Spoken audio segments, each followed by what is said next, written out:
हमारे देश में 5 राज्यों में इलेक्शन प्रक्रिया चालू है। अगले 1.5 से 2 महीने में, लगभग 2 महीने से भी पहले में, 5 राज्यों के इलेक्शन प्रक्रिया पूरी हो जाएगी। वहां की नई सरकार गठित हो जाएगी। अगर हम इस बात को देखें तो इस समय हम केंद्र में जो रूलिंग पार्टी है वो है भारतीय जनता पार्टी, बीजेपी। वो भी वहां पे 5 क्षेत्रों में, 5 राज्यों में इलेक्शन लड़ रही है, सब कर रही है।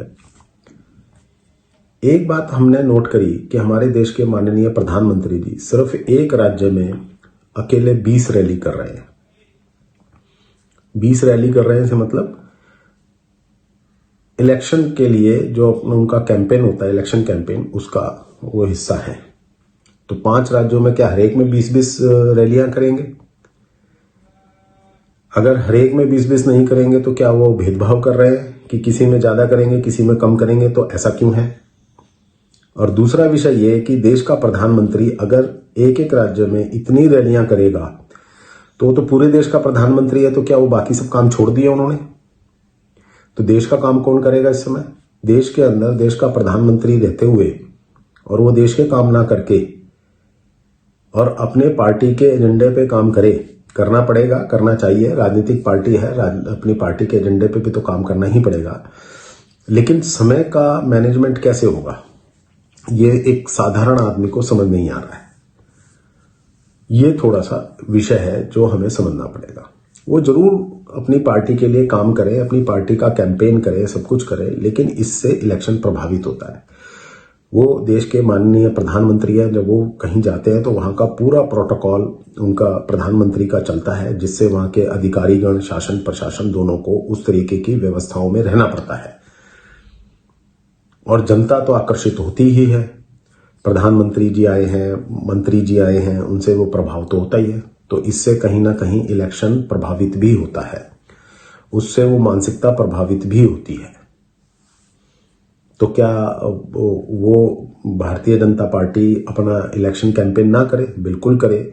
यहां पे मेरा सिर्फ मत ये है कि जो कॉन्स्टिट्यूशनल पद पर बैठे हुए लोग हैं, जैसे अपने माननीय राष्ट्रपति जी हैं, उपराष्ट्रपति जी हैं, प्रधानमंत्री जी हैं, चीफ जस्टिस ऑफ इंडिया हैं, सेना अध्यक्ष हैं, ये सब ऐसे पद हैं जो कॉन्स्टिट्यूशनल पद हैं और जो देश को संभालते हैं, जिनकी गतिविधियां पूरे संसार में देखी जाती हैं, लोग उनको फॉलो करते हैं।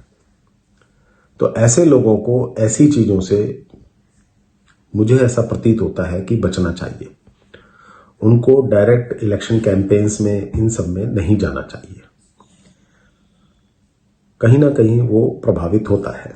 ये मेरा अपना मत है, गलत भी हो सकता है, सही भी हो सकता है, लेकिन जो मेरे मन में आया, जो मेरे को महसूस हुआ कि प्रजातंत्र में इस तरीके से होना चाहिए, वो बात मैं अपनी आपके सामने रख रहा हूं। राज्य के मुख्यमंत्री को तो इलेक्शन कैंपेन में जाना ही चाहिए, जाना ही पड़ेगा, क्योंकि उसका अपना इलेक्शन है। वो राज्य का मुखिया है और वो अपनी पार्टी के लिए और उसको वो कैंपेन को लीड करेगा। लेकिन प्रधानमंत्री जो होता है वो पूरे देश का होता है, वो किसी एक राज्य का नहीं होता। इसलिए थोड़ा सा विषय मेरे संज्ञान में कुछ लोगों ने डाला, हमने उसके ऊपर थोड़ा विचार विमर्श किया, तो ये विषय मैंने आज आपके सामने रखा है। इस पे आप अपने को सोचिए कि क्या ये सही है, क्या गलत है। ये एक विषय है। दूसरा विषय ये है कि हम लगातार बात कर रहे हैं अनेक विषयों पे।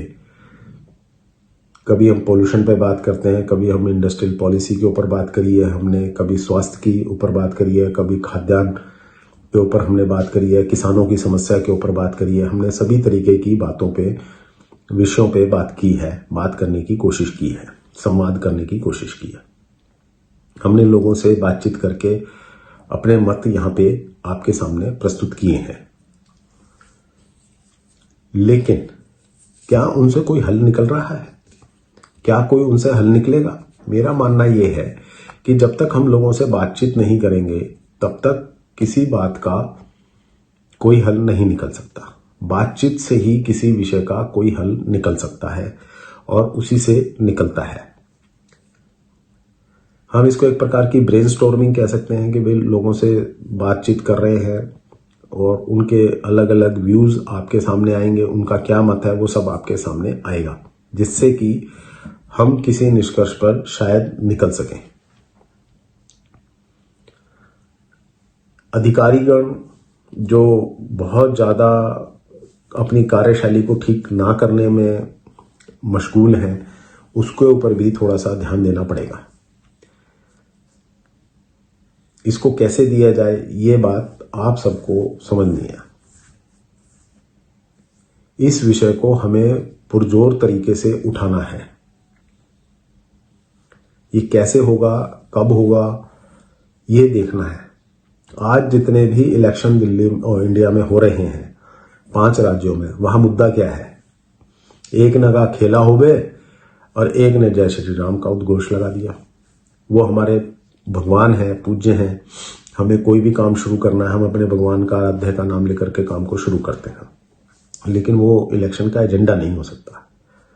और खेला होवे ये कौन सा एजेंडा है? किस चीज का खेल होगा, ये हमें समझना है। आज स्वतंत्रता के 73 साल बाद भी अगर आज हमारे इलेक्शंस में इस टाइप की भावना से, मानसिकता से इलेक्शन लड़े जाएंगे तो कैसे काम चलेगा?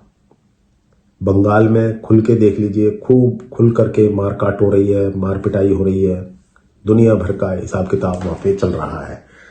तो वो कैसे चलेगा, कैसे ठीक होगा? इन सब पे आप सबको सोचना है। इसको कृपया गहराई से सोचिए और अपना मत दीजिए ताकि इस विषय को गंभीरता से लिया जा सके। धन्यवाद।